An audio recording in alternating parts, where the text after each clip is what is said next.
Hello and welcome. It's back. Magnus Protocol returns, and so we have a review for episode 11 of the Magnus Protocol, Marked. And as always, I've got a lot to talk about here. Just another reminder, because this is our first time back after the break, there will be full spoilers for the Magnus archives here. You should go back and listen to it if you haven't already. But we're going to be talking about everything. We're going to be having a great time. So let's get into it.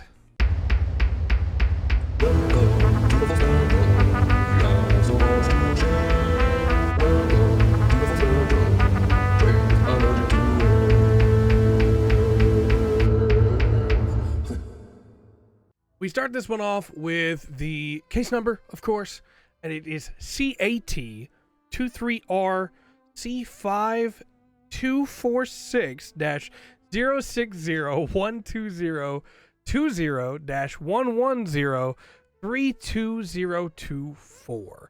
I don't know why I had such a hard time reading that, but it is tattoo, corpse, compulsion, email exchange.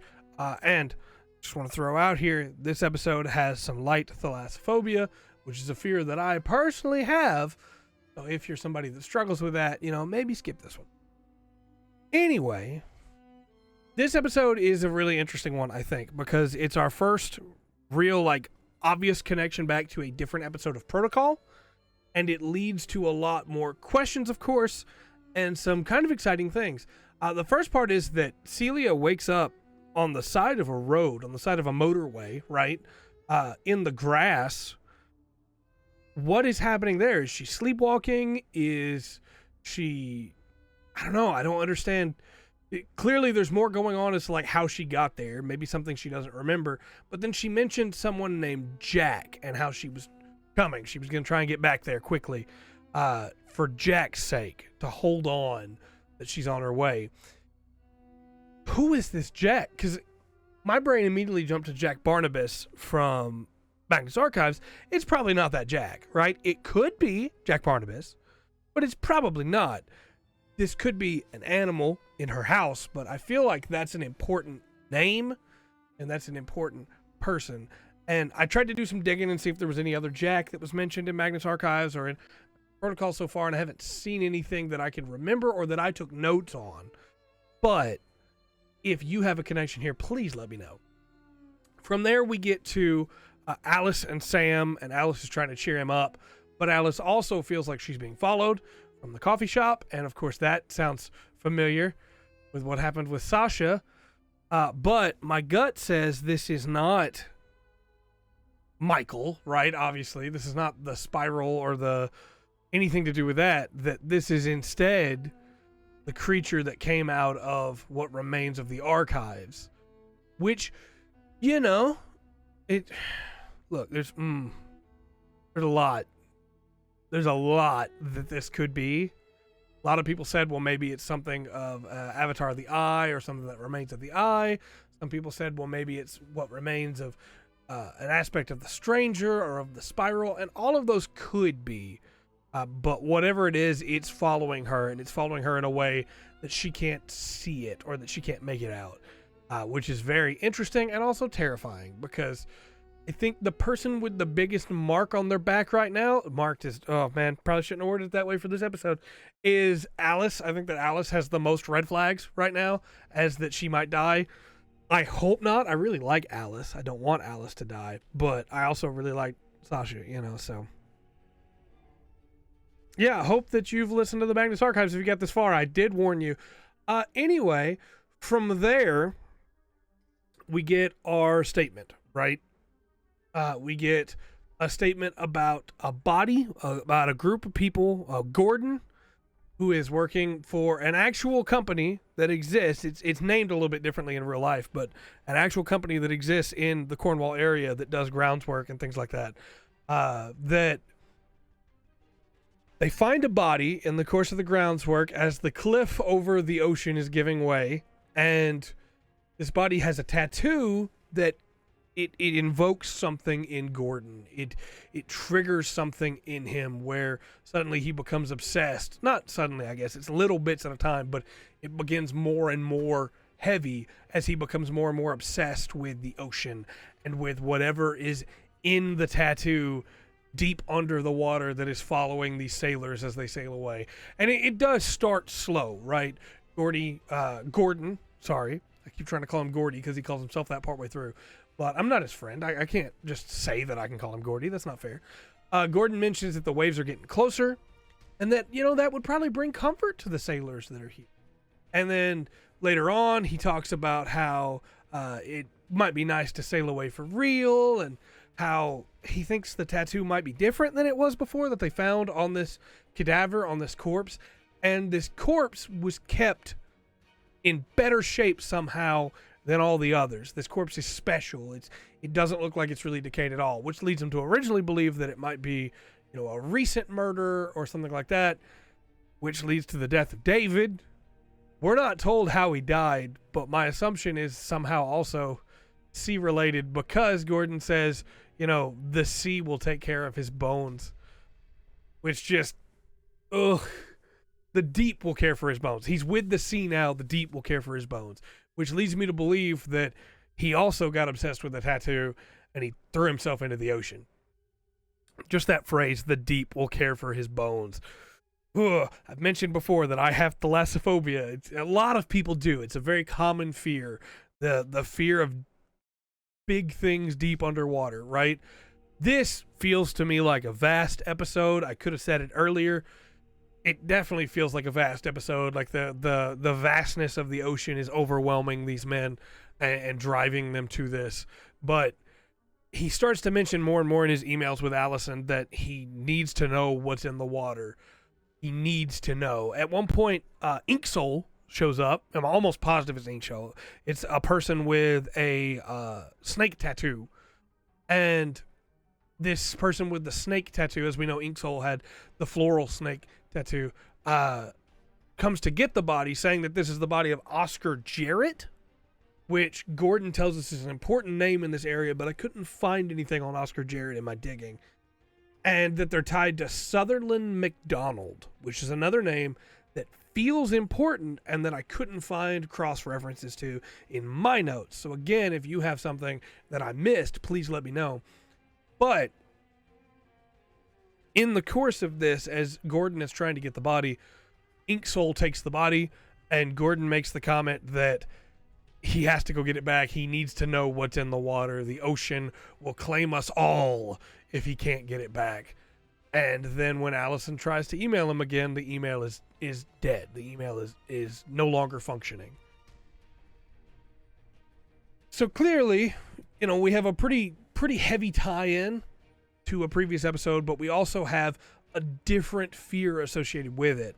The fear with the tattoo before was either the flesh or the stranger, almost assuredly, right? It was someone that, or it could be the spiral, I guess, too. Someone that's not happy with their current self and they change themselves to look like it.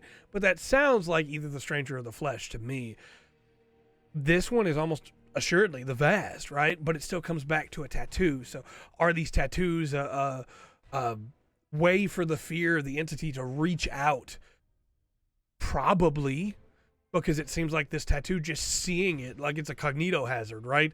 Just seeing this tattoo instilled that desire in them that they weren't able to shake. And it seems like claimed them. But then we get back to Sam, who recognizes the connection and wants to be able to mark that down somewhere. He still wants, even though he's claiming that, he understands, they couldn't find anything, they're just going to move forward. He still wants to solve the puzzle, right? He wants to bring those pieces together. He wants to know.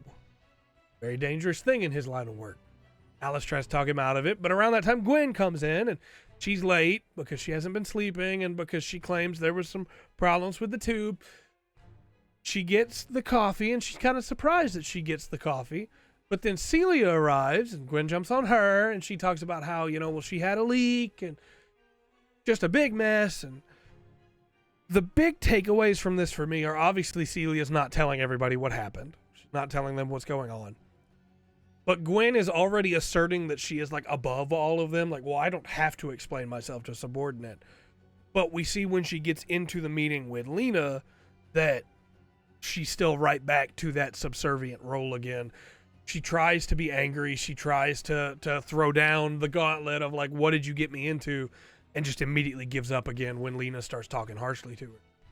I think there's a lot of really good characterization in this episode. The stuff with Alice and Gwen, the stuff with Alice and Sam, and the stuff with Alice and Celia about being upset that Gwen took Celia's coffee.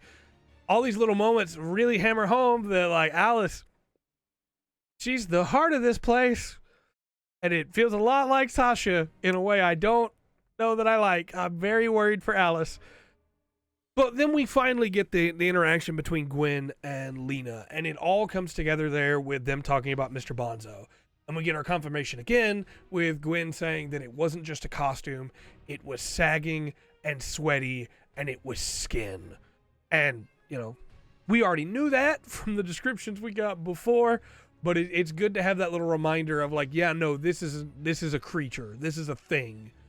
And Lena says that Mr. Bonzo is one of their externals, which I think goes with the theory that I saw in the comment section a couple episodes back with the kids at the donation center, that there are groups that the OIAR, the response group of that OIAR response, is using supernatural means sometimes to respond. And so I think we see that with Mr. Bonzo and that word externals, that they take care of their problems. And when even asked, like, you know, well, hey, why did you give me this to give him? What was it? What's the purpose of it? Lena tells her, you know, it's a name and an address. And that name and address, when Gwen asks about them, she gets told to just listen for the caseloads this week, and she'll understand, which means Mr. Bonzo's going to kill some people, and the caseloads are going to come in about it. I look forward to that in the upcoming episodes. But also, there's a little line here that Lena says, which is that they really like it. They normally like it when you scream. And that line resonated with me because we're obviously pretty sure Mr. Bonzo is an avatar of some version of fear, or he's a creature of some version of fear, right? Probably the flesh. But this is just like confirmation that, oh, they really like it when you scream because they feed on the fear, right? And it ties into the way that Bonzo acted before. So I think it's just hard shell confirmation of this is what this thing is, and it's only one of them they're using. Then we also have the thing that came out of the archives, which is one they're not using that is now on the loose as well. This was a setup episode in a lot of ways, but it really did connect the dots to make the bigger mystery just a little bit smaller, which is both exciting and sad at the same time, right? Because eventually you're going to have all the pieces put together and you finally get to classify everything in your head, or at least I do, and it feels great. But then also some of the, like, well, what is this thing is gone, right? This confirmation is appreciated, it's good, but it also tells us that, hey, that's exactly what Mr. Bonzo is. So I'm excited to see where things go from here. I'm excited to find out who Jack is. It could be Jack Barnabas. For anybody who doesn't remember, Jack Barnabas, I think it's Magnus Archives 87? It might have been 88, but it's pretty early on. I say early on, like 80 episodes in is early.